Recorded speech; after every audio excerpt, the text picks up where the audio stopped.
Welcome to the Financial Freedom Secrets Show. This is your host, Jackson Milan, the Wealth Mentor, helping business owners create financial freedom faster by mastering the language of money. Want to see how well you're tracking towards financial freedom? Complete our 40-point financial performance scorecard at wealthhealthcheck.com.au. That's wealthhealthcheck.com.au. The average score for most business owners is 18 out of 40. So complete the scorecard now and see how well you're tracking towards financial freedom. G'day guys, Jackson Milan, the Wealth Mentor, and we're here for another episode of Financial Freedom Secrets. I've been looking forward to this one because I feel that there's a lot of untapped opportunity that many service-based business owners essentially just don't even start leveraging because they get caught up in the kind of bright lights and shiny objects that is online marketing in the service business space. So I'm very happy to have been introduced to Luke Charlton, who's got a very unique way of approaching marketing, very much from an introvert perspective, which resonates really well with me. And we don't have to do all this sexy and sophisticated stuff if we want to grow and scale a profitable lifestyle business that allows us to create financial freedom faster. So looking forward to diving into it today. So Luke, how you doing, my friend? I'm doing very, very well. I'm living the hermit lifestyle, so can't complain. That's what it's all about. You're singing from my songbook, mate, which I love. Whereabouts in the world are you at the moment, mate? Where am I? I'm in Mullumbimby. Beautiful. So for those that don't know where that is, that's near Byron Bay, and if people don't know where that is, that's kind of near Brisbane, about 2 hours south of Brisbane. Yeah.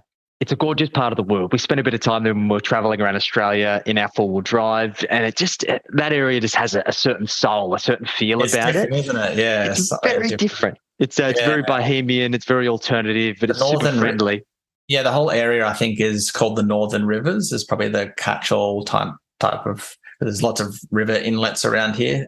Yeah, it's beautiful. It's kind of, the weather is kind of like a mix between Los Angeles and Florida. So in the winter, I would say it gets to about 72 degrees, which is about like 23 around there. Like today is winter, the middle of winter is like beautiful day today. It's amazing. In summer, it gets quite humid. So it gets a little bit humid in summer, but it's better than where I'm from, which is Canberra, it's like minus, like probably negative something right now. So. It's nasty. I've got some friends in Canberra. I must say, it's not my favorite part of the world. So I think you've definitely migrated. Home, so I love it. I actually don't mind the winters, but I definitely prefer to be walking around in a t-shirt in winter. So 100%. I love it. So mate, let's talk a little bit about you and your journey. So what's your story, Luke? My story, I'll give you the short version because it's a 30-minute podcast. So basically, I left. I worked for the government. I worked for the AFP actually for a few years, and I left that in 2013 because I'm like, I hate this 9-to-5 lifestyle. I need to work. I like the beginning of a job where you kind of grow and you're going to learn, but then after that 6-month period, then it's just like the same stuff every day.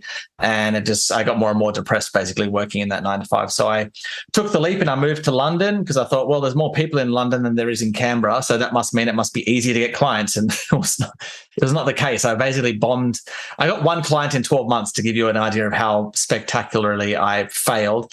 And that client, I did about, I think I counted maybe 17 to 20 different marketing strategies that I did. And it got so desperate at the end that I was like literally knocking on restaurant doors to try and get clients. I still didn't get any clients. I got my one client was actually, it came from a program that I invested in, a speaker program, and I helped him with his copy. And so anyway, I learned very quickly that business was a lot harder than what I thought it was going to be.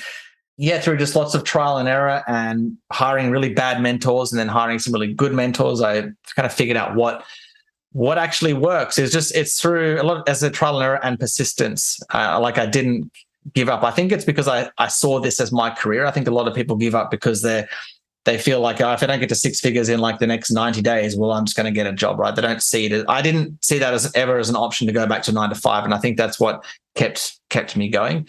So it definitely was not an overnight success. It was like almost a decade here of just, hard work. A lot of stress, but coming out the other side now with a little bit of success, which is really nice, and getting results is a lot easier than what it used to be. Love it, mate. Fantastic. So what was the tipping point for you, Luke? Where did things start to change? Where did you start to see the tables turn? Well, that's a great question. So all the stuff that I was doing in London, was all kind of like free organic strategies because I had a lot of time and not much money. So that's what attracted me, right? I didn't look at the advertising stuff. I just didn't have the money to invest in that. And anyway, I did all these organic strategies and none of them really worked. Eventually found one that worked. It was a LinkedIn strategy where I built a LinkedIn group. And I had this little bit of software that connected with people and automatically invited them. The bit of software was free and it was amazing. And I even wrote a book about it. No joke. I wrote this book about it. I got my mentor to write a foreword on it. And I kid you not, the day before this book was about to go live on Amazon, LinkedIn changed their whole platform. So I woke up one day and that strategy didn't work anymore. Oh, no. And so I had all these clients in my program that were using this strategy, and I started getting emails in the messages in the Facebook group saying, "Hey, Luke, I logged in today, and this it's not working anymore. Like, we can't grow our groups." I'm like, "What the heck?" And I found out, they changed their whole platform, so you couldn't invite people to groups the way that I was using to get clients. And so my whole strategy that I was teaching just didn't work. So literally overnight, I just went from finally consistent clients after it was 18 months of pain to having to give refunds and all that. And that's coming back to a question, that's the thing that I'm like, okay, these organic strategies, I hate them. I need to learn paid advertising. So this is where Facebook was starting to become a big thing. This is back in 2015, where it started to become really popular. And I ended up buying this guy's program. His name's Jason Hornung, and he was one of my first best mentors. And I actually ended up applying for a media buying position in his agency, just as a side gig, as a contractor. And I got out of 50 people, I got the gig. So I went from spending $20 a day on my ads to $100,000 a month, and working on really high level campaigns for very well-known experts. And so I learned very quickly how to create profitable advertising campaigns, and then what went into that, and also how you need to use email for those campaigns as well, especially these days when the costs are a little bit more expensive than what they used to be. But anyway, to come back to your question, the straw that broke the camel's back was just that experience and going, okay, I need to learn paid advertising. And ever since 2016, I've been running ads for clients. I've spent over $16 million on ads. And so I continued to scale campaigns and gotten pretty good at it. Actually, I was writing an email the other day, and I was going through some of my client campaigns, and I realized my track record for clients that I bring onto my agency is 100%. So meaning every client that I've brought on, I've created profitable campaigns for with my ads. I've never had one client kind of go away where they've lost money working with me, which I thought was pretty amazing. I didn't even realize that until I reviewed all of my clients. So a big part of that is, the skills, but also choosing the right clients to work with as well, making sure I can get them results is the other side of that, which I learned from Jason too. But anyway, that's beautiful. Yeah. So, mate, I see a lot of people making big mistakes when they start getting into this paid advertising space. And look, it can be a minefield, and there is a big stark contrast between those who are doing really well and those who are losing money hand over fist. So where do you think people get paid advertising wrong the most? What are the biggest faux pas, mistakes that people make? So the biggest one is just not understanding, first of all, the marketing message is usually too broad and too broad, ambiguous, doesn't really speak to any one particular demographic. So a really good example are business coaches, which is quite ironic. So when I'll review a campaign and a coach says, "Oh, why can't I make this convert?" The ad will say something like, "Hey, are you a business owner that wants to scale and create a profitable lifestyle business?" Something broad like that. And business owner, or are you a small? They think it's niching down by calling them a small business owner. And so, what is a small business owner? Is it is it an e-commerce store? Is it an accountant? Is it a coach? Is it? Some people might argue, no, it's someone doing 25 to 50 million. Okay, well, it could be many different things, and that's the point. It's it's so ambiguous. And when you go into the market where there's literally, we're being bombarded with thousands of messages each day. If you have something that is broad like that, you're not going to get the response that you're looking for. So almost probably the main thing that I help my clients with is helping them pick a better market. So getting clearer on their market. Who is their dream client? What is the actual problem that you're solving? It sounds funny, but many coaches and experts that I work with, they're not actually speaking to a specific problem. We're paid to solve problems. We're paid to help someone get more clients or get more dates or lose weight or whatever it is that you help with, we're paid to solve a problem. And again, you'd be surprised with how many campaigns I see where they're not articulating a specific problem that they're solving. So it's all to do with the market. In other words, it's all to do with the market. We always start with the market. That will tell you why your campaign is converting. If you're not clear on your market and you're not speaking to those markets' interests or desires or frustrations, then your campaign's not going to convert. I say 90% of the time, that's the problem. Look, it sounds so simple, right? But there are so many businesses, and in my experience, I'd probably say 80 to potentially 90% of businesses get this wrong. They're targeting wrong. And from my experience, I think it comes from this scarcity view that, like, hey, I can help everyone, so I should. And if I do niche or I do get super specific about who I help and how I help them and the problems that I solve, I'm going to turn customers away. And it does the opposite, right? Like, we even found this in our experience. We were very guilty of that, and we're still continuing to niche down in what we do and the problems we solve. But we used to be like just super wide net casting, and sure, it's great. Like, you can help everyone, but it's super vague and you can't really proactively convince people to do anything. You're just getting through word of mouth. Like, your existing clients will say, oh yeah, Jackson and his team are awesome, go work with them. And there is that organic growth. But when you do start getting really targeted, what I found is really interesting is not only do you attract more of the ideal people that you want, you even get people outside of that say, oh, yeah, hey, Jackson, I know you only really work with people like this. I'm not that person, but can you help me? Which leads to even better conversions, which is crazy. Yeah, it does. Yeah. That's what I say all the time. Is like, you will, like, if your dream client is the bullseye and you're speaking to that dream client, then people will come that don't necessarily hit that bullseye. If you don't define the bullseye, it's like archery blindfolded with a moving target, meaning your message is just all over the place. It's not really attracting anyone. The other thing is, most business owners, if you're like a solo professional, just a small team, which is a lot of business like experts, how many clients do you need per month? Usually it's not that many until that expert is full, right? It might be like 10 clients a month or 20 clients. Either way, like 20 clients a month is not a lot of people. And most markets that people go into have like the potential for tens of thousands of clients a month. So these are the ones where they kind of think they're niching down, right? You still got a lot of clients.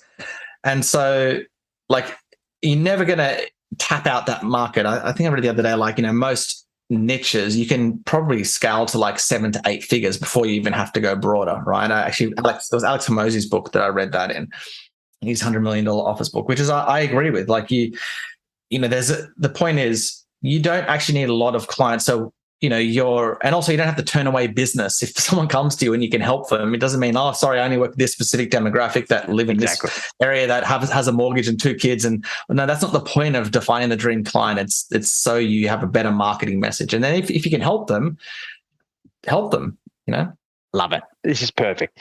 So let's assume we've got the target market sorted. We understand who we're targeting, their problems, how we help. I think the next big thing where people get stuck is funnels, right? And everyone's talking about this, and it's been the kind of the topic of conversation for a very long time now. Of this creating complex funnels and getting super sophisticated in terms of how you walk your prospect through your sales and nurture process to get them to becoming a client, which can be super overwhelming, right? For the vast majority of people, they just don't have the time or the expertise to want to do that. So to be successful in digital marketing, do we need to have complicated funnels? No. So and this is again a mistake that everything that I'm telling you here, I made all these mistakes. So that's why I know so well what to do instead. So one of the mistakes that I made was going again just after getting into ads. I thought that I needed to have like a funnel, because where funnels were starting to become popularized. And so I did the upsells and the downsells and the tripwires and the low ticket book funnels, the webinar funnels, the membership funnel. I did a lot of different ones and failed on pretty much all of them. This led me to go, what I'm doing here is not working, like this complexity. I did it in London. I'm doing it here. Like, I need to simplify things. And that's what led me to, what did people do before the internet, right? Or before funnels even, which was only a few years ago. Well, it was very simple, right? It's just build your list. And this is what the old school copywriters did, right? They built their list in terms of they built their kind of, but they mailed out instead of used Yes. email. So they built their list and they mailed their list. Very simple. So we, on online terms, we build our email list, we email it. And that's all we need to do, right? Again, business is very simple. Is you've got a market with a problem and you have the solution. So if that's all business is, all we have to do is get people onto an email list that have the problem, right, that you solve, and then you just put that solution in front of them. And so that's all I started to do. I kept it simple, started building my list and emailing consistently. The way that I email is a little bit different, and we can go into that if we have time. Just started putting an offer in front of them saying, I can help you with this problem. So my instinct was kind of like to do with copywriting, and then went to clients and other problems from there. But yeah, if you have a good solution, all you have to do is get your market, attract your market, and put that solution in front of them. That's why building a list and emailing a list still works, because that's all business is. It's the problem solution. Now, in terms of the complex funnels, I've helped clients create 7-figure campaigns in all of those funnels that I just went through before. I run ads for a lot of them still in my agency. And I say, look, they're great when you are at a certain level. So if you're under 6 figures, I would say just ignore them. If you're over 6 figures, go for your life, do the tripwire, they can be really, really good and very, very profitable, but you need to understand your market. You need to understand how to put together a really good offer, because these funnels, your message has to be on point. If it's off, your ad campaigns won't be successful. You need to know what you're doing. And that's why most coaches and experts fail at them, because they don't know their market. They don't know how to communicate their offer. Get that right first. The easiest way is I think for me anyway, I believe is just building a list and emailing list that keeps things simple while you're working out your message. And then you can go to the more complex stuff later. And it's really simple, because it's low-hanging fruit. It's boring. And it's what people are not focusing on because there's still so much money in the list. So I'd love to focus on that.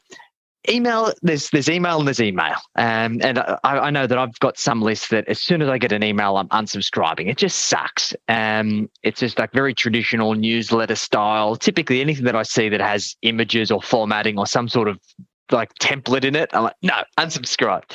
And the email list that I really hang off, like I don't read very many emails, but some that I read a lot, are conversational and value-based, and it's like they understand me. And I know there's always value there. So let's talk a little bit about how small business owners can do email properly. What does that need to look like? What are your kind of your top tips for people to succeed with email nurture? Yeah. So when I decided that I wanted to do email, I made the mistake that most business owners make, and that is, you think by sending a lot of content, it's going to that's what's going to engage people and make them think, wow, if this is their free stuff, imagine what their service is like, or wow, they're delivering so much value, I have to work with them, or whatever the thoughts are going behind giving away your free content. And I made the same mistake. So I'd spend a lot of time on my emails. I'd give them basically how-to content, almost like a detailed blog post. I'd spend a lot of time. And what I noticed is that people would opt into my list, and for the first, say, 2 weeks, they would be engaged, and then all of a sudden the engagement would plummet. And I got a lot of people writing in, I'm getting a lot of value from your emails, but I wasn't making any money from them, getting any clients from them. So that's obviously a big mistake. And that's very frustrating when you're putting all this time into your emails. Like, why are they not converting? And so one of the things that while doing investigation is, I realized that people, on what they were paying attention to, right? So what they pay attention to is what I'm holding up right here, which is my phone, which is like social media. They pay attention to, Hollywood movies, streaming, Netflix, Hulu, all that stuff. And so I asked myself, well, what is it that these platforms do that has people spending literally hours per day of their life on them, versus my content, which they're not even spending 5 minutes to read, even though mine is literally transforming their life and their business. Right? This stuff wastes their time, but they're spending all their time over here. What is the difference? Obviously, their content is entertaining. Mine is not entertaining. Therefore, I need to make my content entertaining. And so if you get on my email list, you'll notice that all of my emails lead with entertainment. And very simply, it doesn't mean I'm cracking jokes or I'm some stand-up comedian. I literally live or live some type of jet set lifestyle. I'm literally a hermit, sits in this office like half the day. And I have a regular family of 2 kids. What I do is I just tell stories. Now, these are personal stories. A lot of them are not personal stories. A lot of them I just get off the internet, right? And that's the cool thing, is like there is literally thousands of emails worth of entertaining stories that you can grab just online, whether it's news articles, different forums, Facebook groups, they're all over the place, that you can use as a place to start your emails. And if you get them, again, if you get on my email list, you'll see how I do this. So I start with stories because that's naturally how we speak. Most of the time we're conversing with our colleagues or our family with stories. You just tell the story, right? It's not like a magic formula. Like, where do you start with the story? You start at the beginning of the story, you tell the story, and then I go into what's the lesson of that story. So, I could tell the same story and it could have a dating lesson. I could get a marketing lesson from it. I could get a weight loss lesson. It doesn't really matter. Think about it a bit. So I go story, lesson, and then I go close. So tell the story. I explain, okay, here's the marketing lesson or client attraction lesson. And then I go into the close, which is just a soft call to action. So every single email I pitch, I don't get complaints on my list saying, like, I send an email every day, by the way, and I don't get people saying too many emails because, again, and this is the hardest thing for people to wrap their heads around because, we're so used to receiving or expecting marketing emails to be like an annoyance or an intrusion on someone. Again, these are not an intrusion. These are emails that your prospect enjoys reading, okay, because they lead with entertainment. So it's very different. They want to receive these emails. So that's why I send an email every day, because if I send an email that my prospect loves to receive, then why wouldn't you send more? Because the more you send, the more money you make, basically, because everyone has a pitch, basically. That's the framework that I use: story, lesson, close. And you'll see that if you jump on my list, you'll see that formula like pretty much every day: story, lesson, close, story, lesson, close. But it works. And it works so well. Like, this is the reason why people spend so much time on social media, is they want an outlet, they want an escape. And if you can be smart enough to give them the escape and give them the entertainment and weave in the lesson, the call to action, the next logical steps, then it makes it so much easier to compel them to take action. And it's something that's worked very well for us, particularly when you are in that expert space. And it needs to be right place, right time for people to move forwards. So you've got to be able to be top of mind and relevant when they're ready to pull the trigger. So that's critical. Yeah, exactly. Most people, that's the other great thing. So I recently ran a campaign and I haven't done this in a long time. So with my agency, I have an offer that's basically, the offer is this, I guarantee you 20 appointments in 90 days, or I'll give you a refund and I'll cover your ad spend. And it's such a strong offer that I'm thought, you know what, I'm just going to run this to cold ads. And I got a ton of applications. I actually had to turn off the campaign because I was getting too many applications. And I had conversations with these people and they were really good. They were high level. And then I contrasted it with the people that came through from my email list that were from the exact same offer. So I pitched that same offer to my email list. And just the difference in the sales conversations was like almost night and day. It's just so nice getting on the phone with people from your email list because they already know you, they like you, they trust you. You're not even like they're already sold, right? Because they've been reading about your program in your emails. You don't have to sell them. They already want to sign up. It's just really about, okay, how can I put it's just a matter of price at that point, basically. They know they want to buy. It's just like, can I afford it? So you've got to put a good offer in front of them to make them go, oh, this is a no-brainer. And so I just love getting on the phone with people that come from my email list because it's just a much easier, like someone signed up yesterday and they were already sold, very high priced coaching program.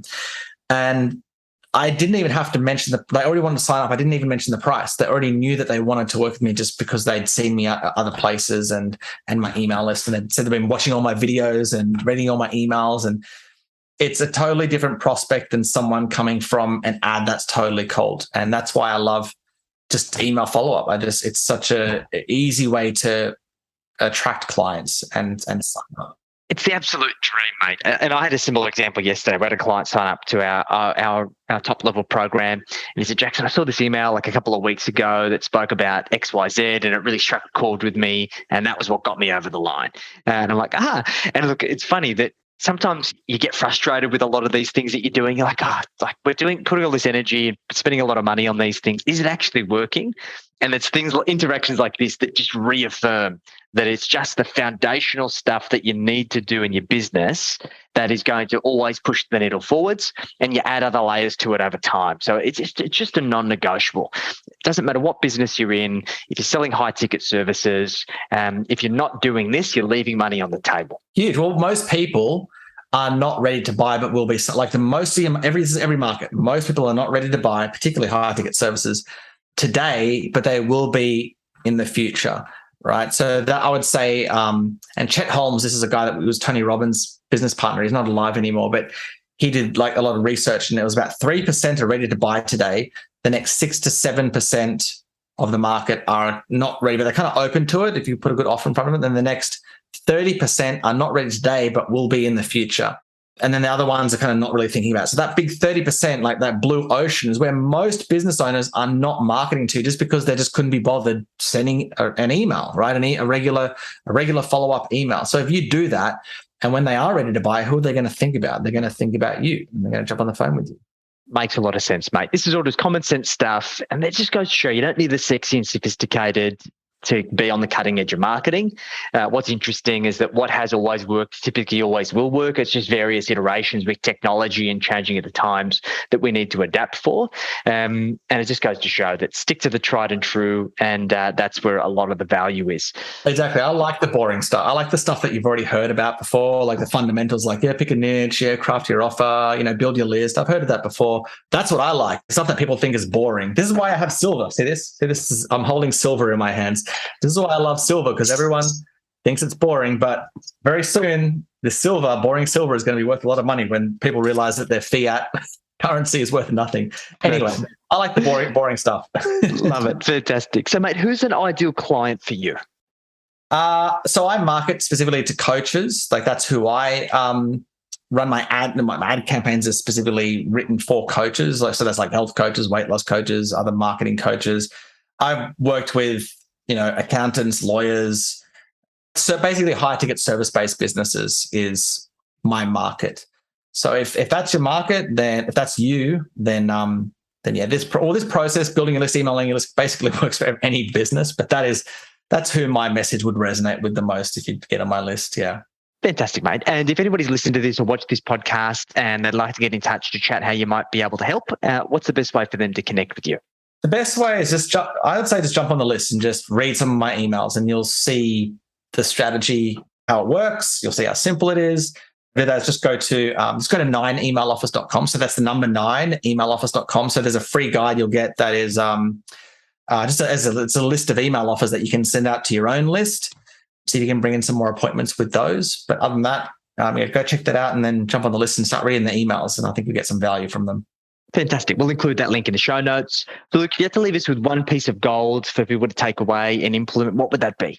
Yeah, I think we've already spoken about some, specific strategies. So I'm not really going to go into that. I'll go more into the mental or mindset approach, even though that sounds boring, but it's the boring stuff that makes money, right? So I would say probably one of the biggest things, as I mentioned in the beginning, that enabled me to get to where I am today is that I didn't give up. And that's one of the things I mentioned on a lot of podcasts actually is that the people that succeed is often those that just persist, right? I think that is being very patient. I know how hard being patient is, right? I'm a car guy, right? I'm a big car fan, but I've never owned a really nice car in terms of a sports car. I've got like a Volvo family car, which is a nice car, but that's not the type of car I'm talking about. Like, I'm more of a, like get a Porsche, Ferrari, that type of, and they will come. And I've been a car fan since I was because my dad is a big car guy. So I've grown up with that, and I've wanted a really nice many sports cars for a long time. However, I haven't bought one. I'm being patient because I know that the more patient I am, the bigger the reward is going to be. And so if you're just a little bit more patient, and again, I know how hard that is, and more persistent, you will get the success that you want. It's like inevitable. But if you give up, it's not going to happen. And so that's the biggest difference, I think, between those experts and business owners that succeed is they just persist. Yes, they find mentors, and that's very important. So find a good mentor. It's very, very important. I wouldn't be where I am today without my mentors. But then you have to have the patience and persistence, and you have that, and you will get to where you want to get to. Great advice, mate. Yeah, I attest to that. I think it's so important. Deference of gratification is not emphasized enough in our current society, and just creating it. It's just all about enjoying that journey in pursuit of those goals and using that as the rocket fuel you need to get there. So, mate, I really appreciate you making the time. Guys, if you've enjoyed this podcast, make sure that you reach out to Luke if you want some help and spend another episode of the Financial Freedom Secrets Show. Thanks again, Luke. I really appreciate your time and look forward to catching up again soon. Thanks, mate. Pleasure being on.